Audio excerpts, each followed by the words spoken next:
Vamos a continuar. Señores, nos prestigia con su presencia en nuestro espacio del día de hoy. Un hombre que se ha ganado la admiración de todos, el respeto y el cariño de la sociedad dominicana. Así es. Está aquí en esta cabina el exministro de Salud Pública, un ciudadano prestante, don Rafael Sánchez Cárdenas con nosotros. Bienvenido. Doctor, bienvenido. Gracias por estar aquí. Muchas gracias y por esa introducción que has hecho. Para mí un placer estar aquí con ustedes en este programa y compartir con la ciudadanía lo que sea de su interés y de todos. Claro que sí, doctor. Nos prestigia usted con su presencia y más que hemos tenido siempre admiración y respeto y cariño hacia su persona, hacia el desarrollo profesional y a los servicios que le ha brindado a la sociedad dominicana. Gracias, doctor. Inmediatamente, vamos a hablar del sistema sanitario, doctor. Desde su perspectiva, ¿qué está pasando en los hospitales públicos en estos momentos? Bueno, tomemos de referencia algunos elementos así que nos acerquen un poco a la situación, que es el discurso presidencial. Sí. Es una rendición de cuentas un poquito al micrófono. Del año pasado. Sí. Bien. ¿Qué es lo que se presenta allí como indicador de la condición de salud? El aumento a millones del número de consultas, el aumento del número de pruebas e imágenes de laboratorio como uno de los indicadores, 45 hospitales inaugurados, equipados o remodelados. Sí. En fin, pero los indicadores de verdad, los duros que se usan a nivel internacional, digamos lo que es mortalidad materna, mortalidad infantil, mortalidad neonatal. ¿Se ha incrementado eso? Absolutamente. El presidente comete una serie de errores metodológicos. No puede hacerse comparación con 2020, ni en economía, ni en salud, ni en nada, porque es un momento de crisis. Sí, por la pandemia. Por la pandemia, ¿entiende? Entonces, tiene que usar como referente el 19. Ok. Pero aún en esos casos tampoco lo hizo. En el 19 la mortalidad materna era de 93 por 100,000 nacidos vivos. ¿Y en la actualidad en cuánto está? Y el 23, de ahora, sí, en 108. Ay, espérate. Fíjense la diferencia. Eso es según el boletín 51, porque el año pasado no ha sido cerrado por la Dirección de Epidemiología, que debe emitir 52 boletines, uno por semana. Ok. No lo han hecho. Y usted me dice, ¿y por qué? Recuerden los escarceos que hubo público con el tema de las estadísticas del dengue. Sí, es cierto. Y aquellas cosas que estaban pasando igualmente con mortalidad materna y mortalidad infantil. Recuerden a los minas, la muerte de los niños, el cementerio de aquel... Sí, ay. Todas aquellas cosas. No se ha cerrado ese boletín 52. Y de este año no se ha emitido el primer boletín y ya estamos en marzo. Hay 8 boletines. Pero no será porque hubo un cambio, usted sabe que hubo un cambio Entonces, de administración. No. Ya estamos hablando de 4 años que se van a cumplir. No, doctor, me refiero, por ejemplo, al ministerio en el cual usted pertenecía, que cambió de cabeza. Y eso conlleva una serie de situaciones a nivel administrativo para ir regulando. Sí, pero son datos, pero están ahí, pero exactamente, servirlo. Pero hay que ver la perspectiva de quien dirige cuando asume, ¿verdad, doctor? Digo yo, como un humilde ciudadano que quizás desconoce de esos datos tan específicos a nivel médico. Pongámoslo de esta manera. Vamos a ver. Las políticas públicas. Exacto. Que es el elemento clave de conducción de los procesos hacia logro de objetivos y metas. El presidente señala que inauguró los hospitales y señala 2 hospitales, el de Verón y el de Villahermosa en La Romana. Ah, sí. Hospitales que dejamos de 70 a 80%. Lo concluyó. Esa continuidad de política, yo creo que es un factor clave. Es correcto. En todo eso. El presidente continuó los trenes en el país. Eso es continuidad de política, sí, que todos saludamos. Los teleféricos, todo eso que estaba en diseño, todo esto. Ok. Bueno, aquí si se cambia o no se cambia, no. Lo que hay que ver es qué ha pasado. Se firmaron acuerdos con los médicos del Gautier que iban a una huelga. Ese acuerdo no se ha cumplido. No se ha cumplido a su cabalidad. En lo que se hizo con el Moscoso Puello tampoco se ha cumplido. Y ustedes verán que las huelgas van a volver de nuevo porque reiterativamente está pasando. Es decir, hay una pérdida de la calidad de los servicios y la atención. Los hospitales están desabastecidos. Las boticas populares no tienen lo que tienen que tener. Los insumos necesarios, dice usted, doctor. Exactamente. Pero en la misma rendición de cuentas se habló de que se habían incrementado las farmacias del pueblo, las boticas populares, y que estaban abastecidas de los insumos necesarios. El presidente dijo que se aumentaron 93 nuevas boticas populares, pero no es tener boticas populares sin vacías, con tramos. Es decir, el tema es los servicios. Ajá. Es que ahí estén, si yo soy hipertenso y no puedo comprar los patentados que consume quien puede pagar, que yo tenga un genérico para tomármelo y estar atendida con mi hipertensión o con mi diabetes o el padecimiento que tenga. Ese es el tema. Pero eso es un hipertenso, eso es día a día, porque es de uso continuo. Claro. Doctor, una pregunta que ha sido recurrente y que quizás pudiera mover el interés nacional, y ha sido siempre así, es la gran cantidad de parturientas haitianas en los hospitales. Este fenómeno se ha incrementado en los últimos años, según lo que se dice y según lo que uno puede percibir, y las quejas de las propias dominicanas cuando van a ser atendidas, porque la mayoría de las camas están ocupadas por ellas. ¿Qué podría y qué ha cambiado desde su posición hasta lo de ahora? Bueno, cuando yo estaba ahí era de 23% la participación de las haitianas. Yo oigo que están hablando de 35%. Entonces yo lo que me preguntaría es, pero si se elogia la política migratoria, si se está haciendo un muro, ¿por dónde es que están llegando? ¿Cómo es que están llegando? ¿Por qué se ha incrementado tanto? ¿A qué usted cree que entonces ahí hay un fallo? ¿Hay algo que no concuerda, doctor? Porque en los hospitales, los médicos ni los hospitales están para negar prestación de servicio. Ahí, dígame eso a Julio.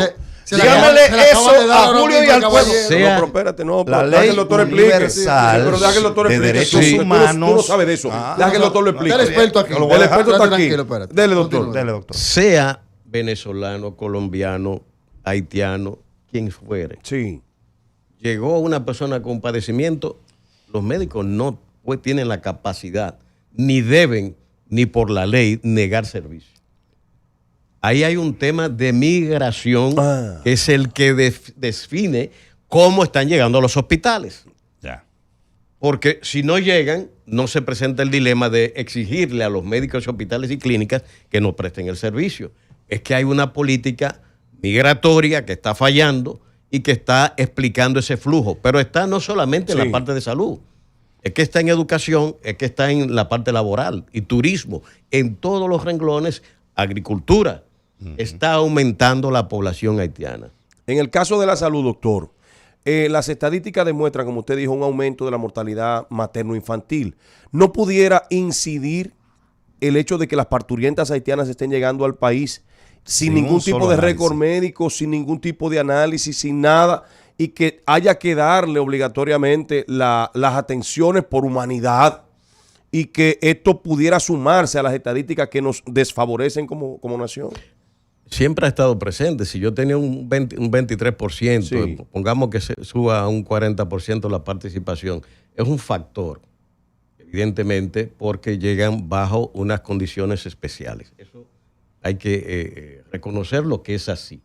Ahora bien, si las políticas de prevención de la mortalidad materna e infantil, y nosotros firmamos con el empresariado, incluso las iglesias, con todo el mundo, un pacto nacional contra la mortalidad materna. Se hizo un gran acto aquí en el Parque Olímpico, donde estaban todo el mundo, incluyendo a la vicepresidenta Margarita Cedeño en el momento, sí. Entonces, esa política que tenía un promotor en el barrio, gente del barrio entrenada, se le asignaban 15 embarazadas, sobre todo focalizando en adolescentes y todo este tipo de que tienen riesgos altos. Sí. Y los médicos del Hospital de Los Minas pueden ser testigos importantes porque focalizamos todas las riberas de los Sama, de este lado y de aquel, para captar en cada barrio. Ustedes saben que el Ministerio de Salud tiene áreas de salud especiales. Sí. Digamos, el área 4 ocupa lo que es la Sursa y esa zona de aquí. La parte alta. Y está dividida, pero ahí hay un equipo del Ministerio de Salud Pública que capta casa por casa dónde están las embarazadas. ¿Y esa política se le da seguimiento? Eso no, toda esa gente la sacaron. Ay. La sacaron. Y fíjense una cosa. Usted coge la curva de mortalidad materna y es un descenso. Sigue siendo alta. Sí. Los ODS plantean de 70 por 100.000 para el año 2030. Nosotros venimos bajando de 139 cuando yo llegué a 93. De manera que fíjense ustedes cómo viene bajando, pero antes de eso estaba en 160. Ay, mi madre. De manera que desde las administraciones anteriores del ministerio venía bajando la curva de mortalidad materna y de mortalidad infantil también. Y de mortalidad neonatal. Ese proceso se interrumpe con la pandemia, pero luego empieza un ascenso extraordinario.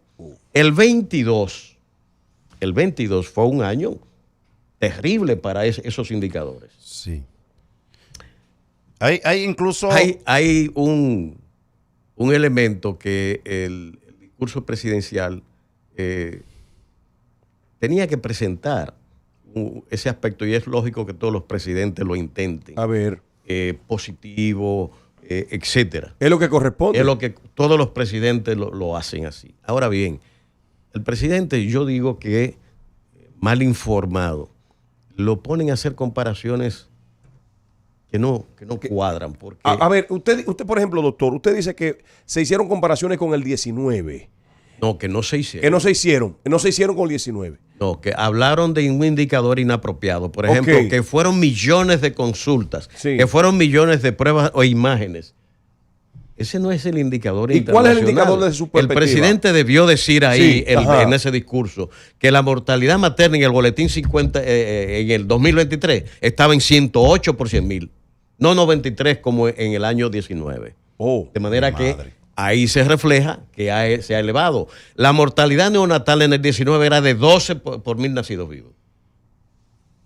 Ahora el 23 está en 14. De manera que estamos hablando de los indicadores fuertes, que lo que vemos es un incremento y por tanto un deterioro. Pero vamos a la salud colectiva. ¿Qué pasó el año pasado que no se mencionó? ¿Qué sucedió? El cólera. Bueno, sí, hubo una 846% la incidencia. Principalmente en el sur, doctor. No se habló, habiendo tenido una epidemia el año pasado, del dengue. Del dengue, sí. Eso no es cíclico. De eso no se habló. Sí, tiene un comportamiento cíclico en las zonas tropicales y subtropicales. Cada 2 a 3 años se produce ese pico de elevación. Y con relación al cólera, ¿qué pudo haber incidido, por ejemplo, en el sur del país, que se dieron unos casos, y aquí de este lado, en la Sursa y en Santo Domingo Este? ¿Qué sucedió ahí, doctor? Problemas de sanidad, sobre todo, fíjense que el cólera es agua y alimentos. O sea, falta de higiene. ¿Qué es lo que pasa el de la ciénega con esa cosa? ¿Se acuerdan que hubo un trastorno en el acueducto? Sí, es cierto. Entonces, de ahí viene la contaminación y la diseminación de ese caso, que debió intervenirse rápidamente con fines de cohibir, contener el número de casos. Doctor, en el caso de... Pero si me permite, por ejemplo, adelante. No se menciona en el discurso presidencial la epidemia del dengue del año pasado, que ahora ya las sociedades especializadas han dicho y ya he alertado del número de casos en enero y febrero que ha habido de incluso dengue. Habían dicho que pudiera darse una nueva epidemia del dengue, un resurgir de esa epidemia. Un comportamiento que no es, digamos, lo típico. Lo normal en estos casos. Lo típico. Sí. Bueno, doctor, decía yo, en algún momento todos nosotros estábamos muy contentos con el desempeño de la actividad del 911, sobre todo de las ambulancias. De un tiempo a esta parte ha habido quejas de retrasos e incluso pérdidas humanas por el tiempo de hacer las cosas inmediatamente. O sea, porque no está pasando como pasaba anteriormente. ¿A qué usted cree que se debe eso? Digo, no estoy siendo yo el que juzgue, sino que si está pasando, porque a mí me dicen, yo no lo he usado, gracias a Dios, ni espero no usarlo. Pongámonos objetivos. Yo creo que ustedes vieron un video ahora recientemente de la chica, de la ambulancia detenida por la DGC. DGC, sí. Una ambulancia del 911 se supone que se está moviendo en una emergencia y que un tráfico le prohíba que llegue. La idea de en qué anda una ambulancia del 911 es grave. Es complicado. ¿Entiendes? Es complicado. Pero en el discurso del presidente no se habló del 911. ¿No se tocó el tema? No, eso no existe. Ay, mi madre. Espérate. No se habló del 911 durante el discurso y usted dice, pero ¿cómo no se va a hablar del 911? Una cosa tan impactante en la sociedad dominicana, que tenía 97, 98% de aceptación pública, porque es que una ambulancia cuando se creó el 911 costaba 6, 7 mil pesos para una familia. Y aquí, ricos y pobres, con una llamada, tenían una ambulancia. Cuestión de segundos. Yo era quien coordinaba la parte operativa del Ministerio de Salud. Y resulta que nosotros nos peleábamos cuando subía 1 minuto la media de retraso. Ok. Fíjense ustedes, y cuando salimos, pero ahora, estamos en 15 minutos entre el origen de la llamada y la llegada de la atención. ahora duran 3 horas. 2 horas. Cuidado. Pero Se han dado casos. Se han dado casos. Cuidado, Seguro Julio, se han dado cuidado. casos. 2 horas. No, 3 horas no. Sí. No, cuidado, Sí. que hay gente que está trabajando muy duro. No Obviamente, se siente, Perdóname. pero es que la población No ha crecido estoy, más. no estoy descalificando a quienes están realizando ese trabajo. Estoy diciendo que quizás se ha manifestado por una situación que ellos mismos han explicado de ineficiencia, que algunas ambulancias hasta 2 horas han durado para llegar. Y ya cuando llegan, lamentablemente, hay una situación de desenlace fatal. Fíjense que existía la motoambulancia. Sí. Que era un Ahí médico. Sí, ahí sí, primero llegaba la moto. Llegaba la moto por el tema del y detrás iba estabilizando el paciente, preparándolo, llegaba a la ambulancia y de inmediatamente iba para el hospital. Sí. Entonces, esto es un sistema que durante el periodo de oposición del gobierno actual no hubo nada que se salvara. Nada. Todo estaba mal. Ay. Y todos los indicadores indicaban los 58 hospitales, y ya lo decíamos, nos equivocamos con tumbarlos todos juntos. No, que Pero intervinieron están todos. ahí nuevos. Sí, doctor, pero no fue un error en ese momento intervenir tantos hospitales en un periodo de eso tiempo. lo hemos admitido. Ok. Que eso fue un error, hacer eso, en la línea de modernización de los hospitales. Y cuando Neiva, la tierra del director del Servicio Nacional de Salud, ha tenido... ¿Y la un tierra hospital suya como también? De mi esposa. Ah, bueno. Ah. Mi ex esposa. Lamentable. En Pero paz bueno. descanse. Sí. Pero, ¿cuándo había tenido un hospital de ese tipo que tiene? San Bartolomé. Exacto. Nunca. Hay que ir allí para ver aquello. Ahora, que no me digan que el hospital va a estar desabastecido, que el hospital se le están dañando los equipos y no lo están restaurando. En Las Matas de Farfán alguna vez tuvo un hospital como el que tiene y de esa magnitud, con equipos modernos. Jamao ha tenido Jamao un al hospital norte, como el sí. que tenía. Es cierto. Es decir, señores, esos son los elementos que no se están ventilando en la opinión pública y se quiere vender, porque aquí entramos en una parte política. Sí. Estamos en Vamos para elecciones. allá ahora, doctor. Y el Ay, discurso Cuidado. Vamos para allá ahora. esencialmente trata de dejar eso como debajo de la alfombra. No se dice en salud colectiva Ajá. el deterioro que ha habido. La tosferina, que ha aumentado un 78%. Pero eso no estaba erradicado. La difteria, son por vacunas. Ok. La DPT. ¿Entiendes? Sí. Entonces el programa ampliado de inmunizaciones tiene que ser intervenido. Ay, Y yo espero que el nuevo ministro de Salud, que acaba de llegar, Víctor. pues asuma esos problemas ya que son evidentes. Y los indicadores están ahí, que hay que hacer una intervención con fines de mejorar. Y más ahora que tenemos la amenaza del sarampión, Sí, porque ese que otro se también- había prácticamente controlado, Sí. pero en Estados Unidos, que se eliminó prácticamente, se dejó muchas familias de vacunar y ha resurgido de nuevo. Eso va a tener consecuencias aquí también. Finalmente, doctor, vamos a meternos en la parte política, ya que usted Cuidado, ha traído el tema. Sentimos que hay una especie de situación dentro del colectivo al cual usted pertenece, que es el PLD. Y quizá no haya una conexión por los resultados que acontecieron el pasado 18 de febrero. Primero con su candidato presidencial y segundo con la militancia del partido que no acudió a votar en masa como quizás se prevía en un momento determinado. ¿Qué acontece allí, doctor? ¿Cuáles son las perspectivas que hay ahora con el candidato? Y si se va a implementar una vez más la logística de llevar a la gente a votar, porque se dice que en un momento determinado lo que falló fue la logística. Bueno, empecemos por la logística. Sí. La logística del PLD empezó a dañarse hace 4 años. Ay, Cuando espérese, el PLD, Ajá. que era el único partido que sacó más de 5%, los demás no lo sacaron. Y le quitaron el 50% de los fondos de su financiamiento público. Oh, Entonces se ha pasado estos años en una contrición económica. La logística depende de esos fondos, Claro, ¿verdad que sí? Claro que sí. El jueves antes de las votaciones es que la Junta le entrega a la oposición En la tardecita. en la tardecita los fondos que tenían. Entonces, la logística venía desde hace años planificada de reducir los fondos que tienen los partidos de oposición para enfrentar al gobierno y la maquinaria que se montó extraordinaria para derrotar y apropiarse del país como lo hicieron.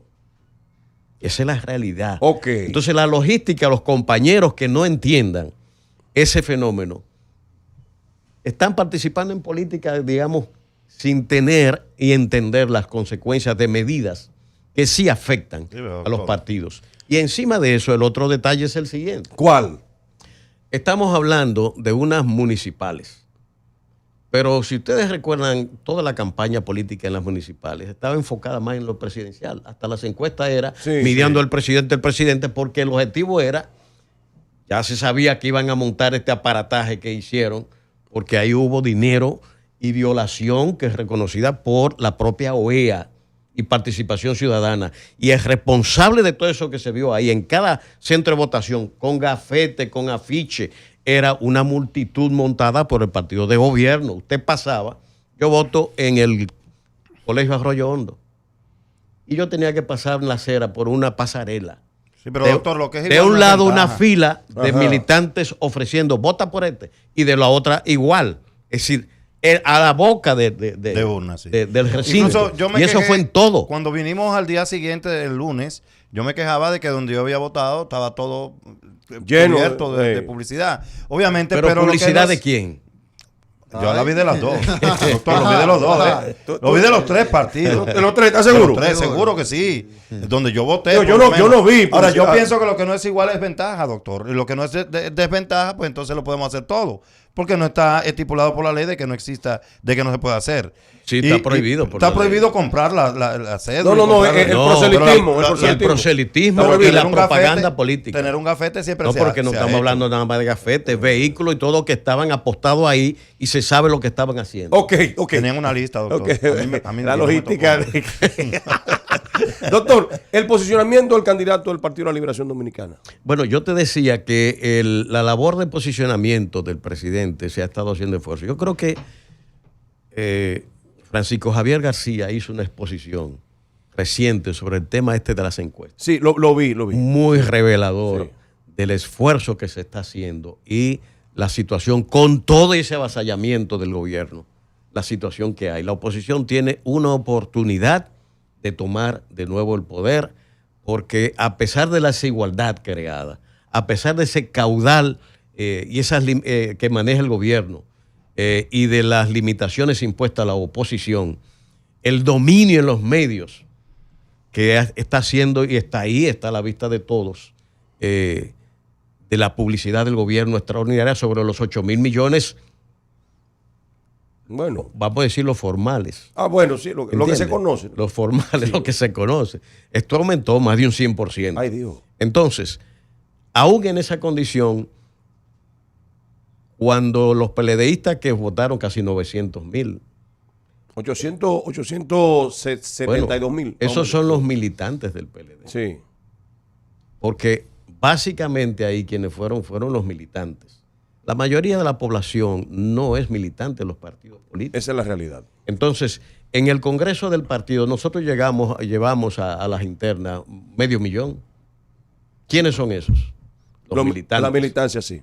Y ahora en la votación prácticamente llevamos 900.000 votantes. Ok. De manera que aquí, en términos de la militancia, está ahí. Ok.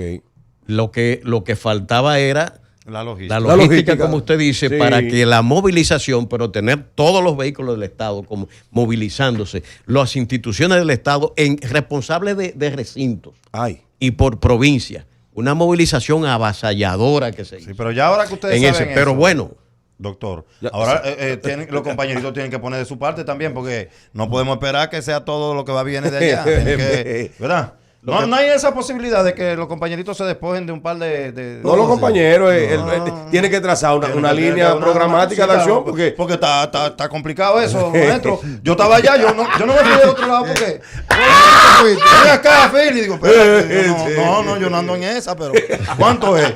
Ahí. Uno tiene que verla. Ni en el mercado de la purga se ve. Espérate. Eso fue una cosa terrible. Oye, pero terrible. Eso lo vio todo el mundo y se ha querido minimizar. Se habla de la abstención que perjudicó enormemente básicamente a la oposición porque ellos tenían todo para movilizar los votantes de ellos. Nosotros no. ¿Entiendes? No teníamos esa capacidad. Incluso operativos en determinados barrios que necesitaban alquilar vehículos y cosas por el estilo, no tenían. Vamos a movilizar a la gente, sí. Doctor, entonces, Abel Martínez ha estado haciendo su trabajo. El gobierno hace mucho, elige siempre sus contendientes y va modelando el mercado electoral según sus conveniencias. Yo creo que estamos bajo esa cortina de humo mediático y propagandístico dirigido a posicionar al presidente, que como digo, la exposición de Francisco Javier pues ha puesto en el terreno la verdad de las cosas con sus propios instrumentos. Las encuestas de posicionamiento que se ha estado haciendo, que son consistentes en desposicionar al PLD, porque se decía que el PLD iba a sacar un día un 15%. 24, sacó 24. Sí, no lo pusieron en el último lugar de casualidad. Bueno. Resulta que el PLD es el segundo partido del sistema, sin dinero, limitado, en condiciones de desigualdad, bajo tiro, porque el PLD desde que salió del gobierno, ustedes saben que ha estado en una campaña de asedio. ¿Entiendes? Bueno. Y le conviene más al candidato presidente tener de frente a Leonel o a Abel. Es que aquí es contra el gobierno. El tema aquí es contra el presidente que se quiere reelegir. Y la oposición ha logrado un pacto que es lo que tenemos que empujar. Si la oposición no es sincera y avanza en esa dirección, reconociendo cuál es y dónde están las capacidades de representación y de movilización, entonces ya ahí las cosas se le ponen fácil. Pero todo indica que vamos a segunda vuelta y ya la oposición pactó que el que quede en tercero apoya al que quede en segundo. Finalmente, doctor, y ya en otro orden, ¿cuándo sale el libro suyo de su experiencia con el COVID? Mira, yo voy con eso lento, revisando documentación periodística, publicaciones, recopilando y reconstruyendo anécdotas de ese periodo, que son múltiples. Sí.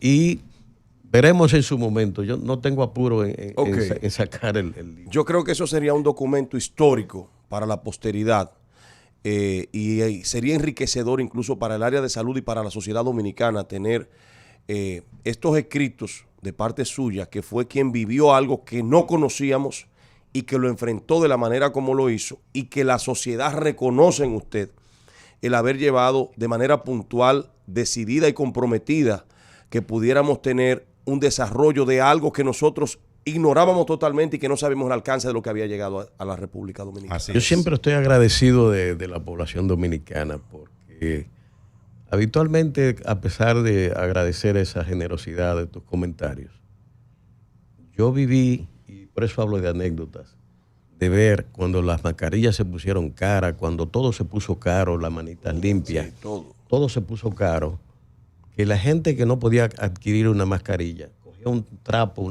y se fabricaba una mascarilla y se la ponía. De manera que la línea de comunicación de salud que llevamos a la población ayudó y caló en un pueblo receptivo a esto.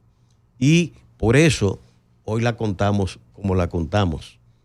Porque la población dominicana se enclaustró cuando se le pidió, buscó la mascarilla y todos los mecanismos posibles.